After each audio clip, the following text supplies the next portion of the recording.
Every year, millions of Muslims around the world perform Qurban. The knives are sharpened, the animals are chosen, the meat is distributed, and then life goes on. But what if I told you that the vast majority of us are completing the action of Qurban while completely missing its soul? What if the most powerful part of this act of worship has nothing to do with the animal at all? Stay with me, because by the end of this video, the way you think about Qurban will never be the same again. Assalamu alaikum wa rahmatullahi wa barakatuh, and welcome back to the channel. If you're new here, this is a space where we go beyond the surface of our deen and actually understand why we do what we do as Muslims, so that our worship becomes more alive, more meaningful, and more connected to our hearts. Today, we're talking about Qurban. We're going to uncover the spiritual secret that sits right at the heart of this beautiful act of worship, a secret that Allah Himself revealed in the Quran, that the Prophet demonstrated with his own hands, and that most of us, if we're being honest, have never truly stopped to reflect on. So let's get into it. Let's start with something that might surprise you. When most Muslims think about Qurban, they think about the sacrifice itself, the animal, the ritual, the distribution of meat.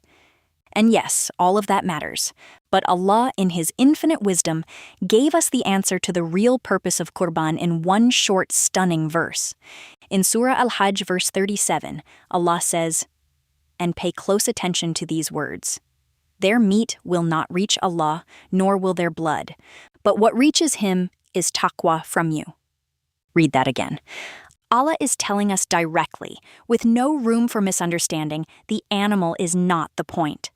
The meat is not the point. The blood is not the point. What reaches Allah, the only thing that reaches Allah, is the taqwa in your heart, the God consciousness, the awareness, the sincerity behind the act. And this is the secret that most of us miss every single year. We focus so completely on the external ritual that we forget to tend to what's happening on the inside. The word Qurban itself is our first clue. It comes from the Arabic root qurb, which means closeness, nearness, to draw near. Qurban was never meant to be just a ritual of sacrifice. It was always meant to be a ritual of closeness to Allah.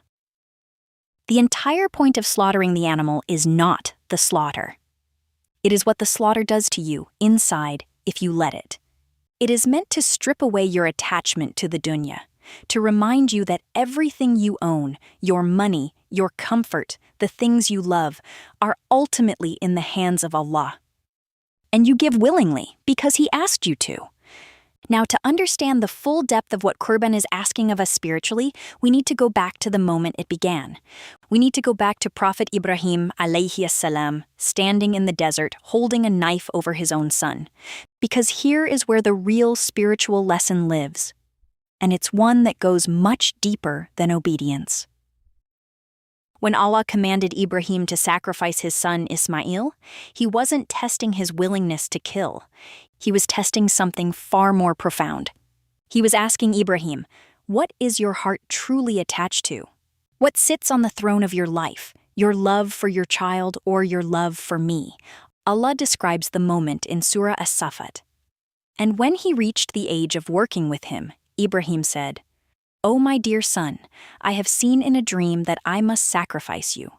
So tell me what you think." He said, "O my father, do as you are commanded. You will find me, if Allah wills, among the patient." Both of them, father and son, surrendered completely. Not reluctantly, not after bargaining, completely. And then, just as the knife was raised, Allah called out, "O Ibrahim, you have fulfilled the vision." And a ram was sent in place of Ismail. Allah did not want the blood of Ismail. He never did. He wanted the surrender of Ibrahim's heart. This is the spiritual secret of Qurban. It is an annual invitation, every single Eid al-Adha, to ask yourself the same question Allah asked Ibrahim. What are you most attached to in this life?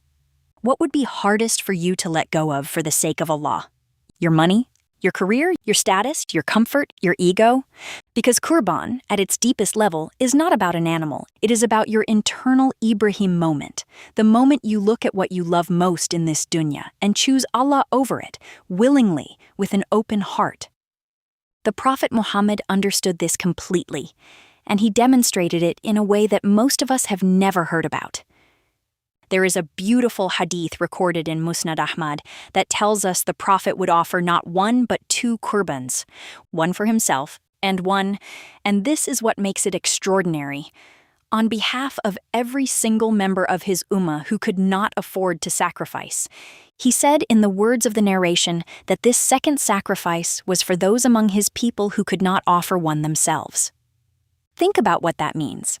The Prophet, on the day of al-Adha, the holiest day of the year, with all of its rituals and responsibilities, he was thinking about you. He was thinking about the Muslim who was too poor to make a sacrifice. He was thinking about the believers who would come centuries after him. He gave on their behalf. His Qurban was not mechanical. It was overflowing with love for Allah and for his entire ummah. That is what taqwa in action looks like. That is what Qurban, done with true presence of heart, can produce in a person. And this is why scholars across every generation have emphasized that you should be present, truly present, when your Qurban is made. If you are able, you should witness it. You should make the intention consciously. You should say Bismillah Allahu Akbar with awareness, not habit. Because the Prophet also told us, in a hadith recorded by Imam Tirmidhi, that the sacrifice is accepted by Allah before the blood even reaches the ground. The acceptance happens in the moment of sincere intention, not after, not during the distribution. In the moment your heart says, "This is for you, Ya Allah, only for you." So here is the practical question. How do we actually bring this spiritual dimension back into our Qurban? How do we stop going through the motions and actually experience what Ibrahim experienced, even in a small way? There are three intentional acts, that can transform your Qurban from a yearly habit into a genuine moment of closeness with Allah. The first is the sunnah of abstaining. Most Muslims do not know this. The Prophet taught us that if you intend to give Qurban, you should refrain from cutting your hair and nails from the first of Dhul Hijjah until the sacrifice is made. This is recorded in Sahih Muslim, and scholars explain the wisdom beautifully.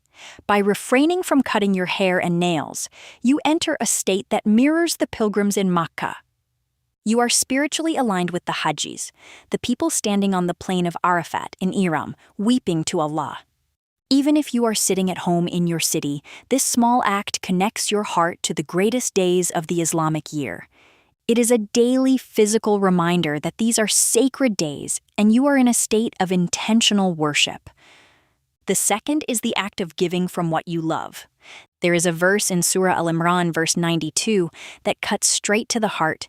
You will never attain righteousness until you spend from what you love.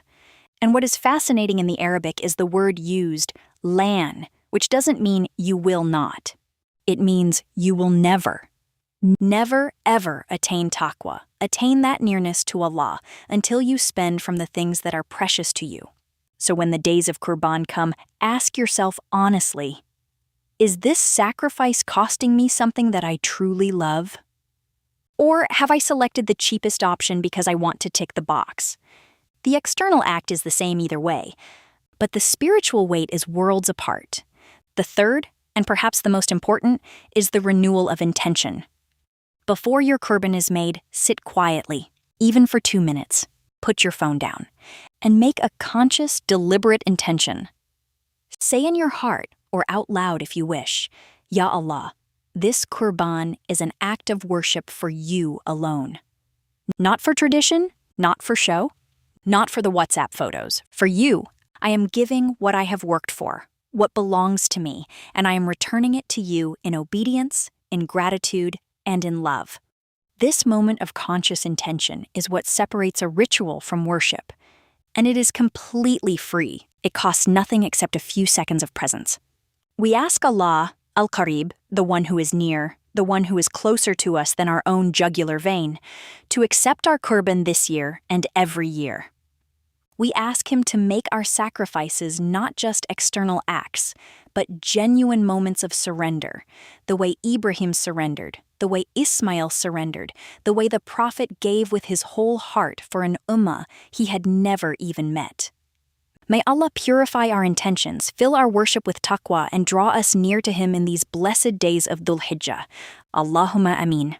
If this video gave you something to think about, please share it, especially with someone who is making Qurban this year.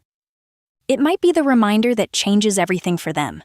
Like this video if it benefited you, subscribe to the channel so you never miss a reminder, and drop a comment below. I would love to know. What is one thing you are going to do differently in your Qurban this year? Let's have that conversation. Jazakallahu khairan and assalamu alaikum wa rahmatullahi wa barakatuh.